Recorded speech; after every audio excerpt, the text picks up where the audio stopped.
हामीसँग नभएको भने पैसा मात्रै हो एउटा बुहारी बनाउनु पर्यो लाइसेन्स यस्तो हुन्छ लाइसेन्स कस्तो हेपेको झन् मेरा घरमा एउटा सुकेको बटुको यताको उता सार्दिन हेलो साथीहरु नमस्ते welcome to my new blog I hope तपाईहरु सबैजना सन्चै हुनुहुन्छ अनि म पनि एकदम धेरै ठिकै छु एकदम धेरै ठिकै छुइनँ किनभने म हिजो मात्र झापाबाट आएको हो के अनि गलेर गाडीको पनि लास्ट सिटमा बसेको थिएँ अनि मेरो घरको यो रुमको अलिअलि चाहिँ ब्याकग्राउन्डमा हुलिया देख्दै हुनुहुन्छ होला हुलिया चाहिँ एकदमै खराब भएको छ हैन अनि यहाँ म यहाँ सुटकेस निकालेर उता के गरेर उहाँ सोल्टिनी नानी सुतिराख्नु भएको छ अनि 9 बजिसक्यो यति बेरसम्म हामीले भात पकाएको छैन है अब पकाउने चाहिँ तयारी हुँदैछ अनि यहाँ मैले सब्जी पकाउँदैछु अब यही सब्जी अनि बेलुकाकै भात उब्रेको छ आमा सब्जी त क्या दामी देखिँदो रहेछ अहिले पाकेपछि अझै राम्रो देखिन्छ अनि त्यो भात पकाउँदैछु अनि भात सात खाने अनि काठमाडौँतिर चाहिँ जाडो सुरु भइसकेछ क्या मैले चाहिँ हातलुगा लाएर बसेको छु यहाँ कोही कोही सिरकबाट निस्किन सकिरहेको छैनन् तर अलिकति जाडो चाहिँ सुरु भएछ उता झापामा चाहिँ गर्मी खाँदा खाँदा खाँदा कहिले यो गर्मी छोडेर जानु जस्तो भएको थियो जाडोमा चाहिँ मलाई बरु जाडै मनपर्छ गर्मी भन्दा पनि हेन्सम भाइ चाहिँ बल्ल बल्ल आइपुग्यो आउने बित्तिकै मोबाइल कोट्याउ देखा मोबाइल छोड्ने ज्ञानी बन्नुपर्छ नेपालको सबै ज्ञानी दाँत खोइ दाँत भनेर मैले खासमा नाक देखाएको हो मेरो भाइको नाक चाहिँ दामी छ नि त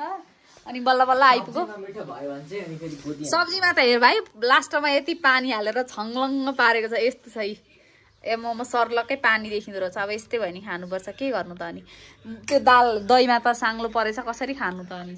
सिरिक्कै भयो देखेर अनि त्यसले पनि हिजो बेलुकाको सिन्कीसँग खाइ केही हुँदैन जाडोमा दही चाहिँदैन भोलिबाट दाल पकाउनुपर्छ दालसँग खानुपर्छ टिक्लिक टिक्लिक दाल छ आजलाई त छन त तर मैले नबनाएको हो क्या कति खानु दाल भनेर मेरो भेस्ट चाहिँ नहेर्नु होला ह्यान्डसम छ नि हौ भेस्ट ए यहाँ त गोरो देखिँदो रहेछ पछाडिबाट चाहिँ अगाडिबाट त कत्लै कत्ला काठमाडौँको जाडो कस्तो चाहिँ हुन्छ हौ भन्दैथिस् त तपाईँ खतर मात्रै होइन नाक खतरनाक अब भात खाऊ अनि मेरो स्कुटी स्टार्ट गर्नुपर्ने छ सुरु हामीलाई त उताबाट आएको भएर उयो लाग्छ नि त ए जाडो सुरु नभएर पो तपाईँले दुधीबाट लाउनु भएको ए जाडो त सुरु नै भएको रहेनछ कहिलेबाट पो हुने रहेछ हौ बिहान पनि सिरक अर्को ओडाइदियो न मलाई कस्तो रातभरि चिसो भयो विदेश जाँदा त तँलाई राम्रो देखिँदो रहेछ भाइ यसको पनि यहाँ चक्का बिग्रिया छ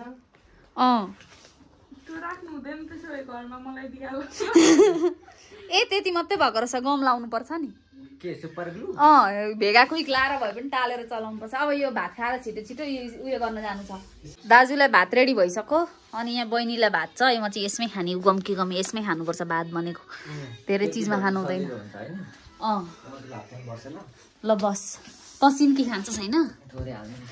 सिन्की छ है यहाँ चाहिँ कालो फेरि कोको कोला भन्ला नि मान्छेले भातसँग कोको कोला खाएछन् भन्नु होला हामीले चाहिँ यो सिन्की खाएको म चाहिँ कुकरै लिएर बसेको छु गम कि गम खाने हो यो जाडामा त एउटा सब्जी र भात भयो भने रुच्छ अब अर्को सब्जी छ या मेरो स्कुटीको चाबै हरायो अब हामी दुईजना चाहिँ जाँदैछौँ एउटी चाहिँ कपालै नपरि नाड्दैछ चङ्रख परेर राम राम राम भात खायो मुख नदेखन भगवान् कहाँ राखिस् त चाबी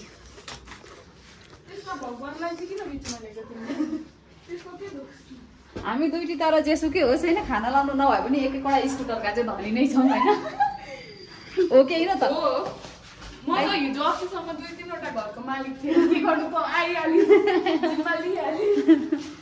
त्यस्तो छ क्या हामी चाहिँ बरु खाना नहोस् चिन्ता छैन पैसा भने जिन्दगीमा कमाउँदै गरौँ ल ओइ स्कुटी त पुसेकै छैन त केटी हेर मेरो रेनकोट पनि यहीँ छ यो स्कुटी पुस्ने पनि यहीँ छ लाइसेन्स यस्तो हुन्छ लाइसेन्स फोटो के यो फोटो र तिम्रो फोटो चिनिँदैन कि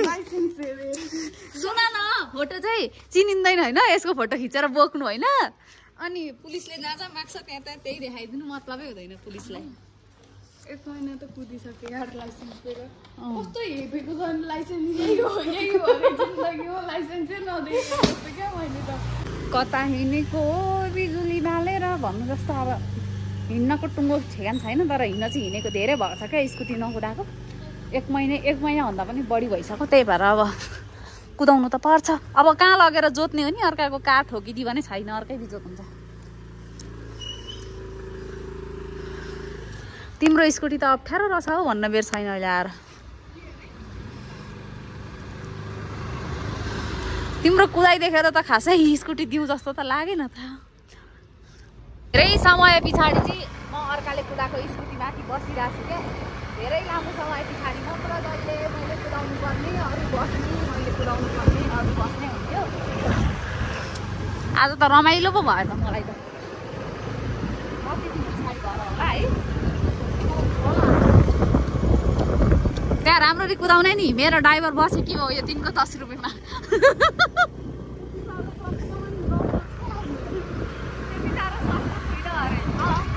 सस्ता छैन हाम्रो आफ्नो आफ्नै स्कुटी छ मेरो नकुदाएको भएर चाहिँ अब यता दिदीको कुदाइले नकुदाएको भएर चाहिँ हामी कुदाउनु भएको पानी आयो केटी रेनकोट पनि छ हामीसँग नभएको भने पैसा मात्रै हो सबै थोक छ अरू हो कि होइन है स्कुटी मात्रै छ हामीसँग होइन नभएको भने पैसा मात्रै हो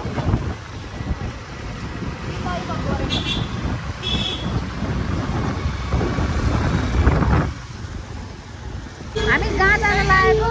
त्यो लोकेसन चाहिँ हामीले हाल्नै बिर्सेछौँ होइन दुईटी एक-एकवटा भ्लग गर्दै मान्छे हेरेर बियोस हुन्छन् होला अनि मैले चाहिँ छिटो सक्छु अब अहिले चाहिँ म छु ड्राइभर अघि चाहिँ अर्कै थियो ड्राइभरले खासै काम गर्छ जस्तो मलाई लागेन त्यही भएर मै बसेको ड्राइभर त गाइज हामी चाहिँ यहाँ आन्टीको घर खोज्दै खोज्दै यहाँ आइपुगिसक्यौँ होइन यो त होइन होला हौ अन्त यसले चाहिँ 15 चोटि भइसक्यो सोधेको अहिलेसम्म भेटाएको चाहिँ छैन अन्त अब हामी हिँड्दैछौँ कस्तो दामी क्या ठाउँ चाहिँ बल्ल बल्ल हामी चाहिँ हाम्रो डेस्टिनेसनमा आइपुग्यौँ आन्टीको घर हेर्न भने त हिँडेको घुमेको 15जनालाई सोद्धा बल्ल बल्ल भयो यो चाहिँ त्यसको पनि कसको भयो कि ए आन्टीको कति राम्रो घर रहेछ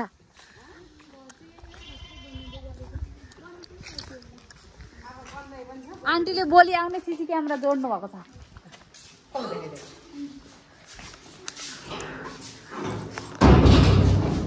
ए हाम्रो सीसीटीभी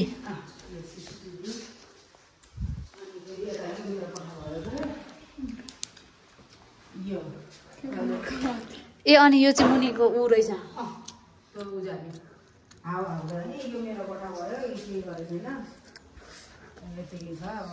यो राम्रोवाला किन्नु भएको रहेछ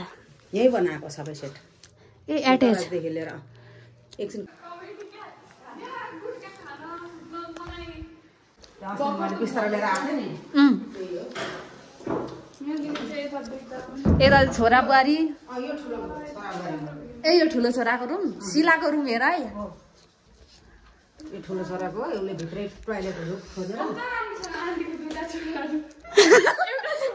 दुईटा छोरा राम्रा छन् कि राम्रा छन् भन्छ बिहान बेलुकै एउटा बुहारी बनाउनु पर्यो जेठो छोरा हो मलाई त अब होस् छोरै पुग्दैनन् एउटाको बुहारी भइसकेको छ अब म आउँदिनँ हेर ऊ तिम्रो फ्युचर रुम सासूमा त्यसो भएपछि तिम्रो आन्टी कस्तो राम्रो भ्यू के यहाँबाट ट्याक्कसँगले कस्तो राम्रो भ्यू आएको अनि धनियाँ छोरा थियो अलिअलि भएछ यसो 2-4वटा टिपेर लाँदै गरेको ए आन्टी मेहनती हो नि तर आन्टी यहाँनिर अलिकति जग्गा किनेर धान रोप्नु भने खाना पनि हुने रहेछ हेर्न कस्तो राम्रो आएको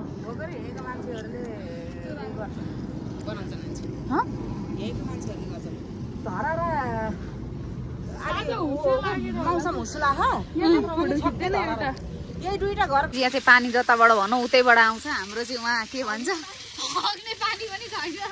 घरबेटी आफै के गरे हामीले घरबेटीले बिचरा बिहान पानी नभएर त्यतिकै राखेर छोड्नु पर्छ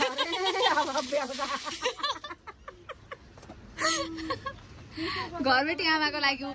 उपहार राखिदिएर छोडे यस्तो छ हालत यहाँनिर यस्तो राम्रो छ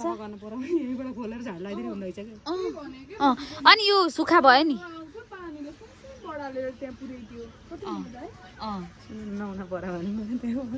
टाउको दुलो होला नि त अनि त्यत्रो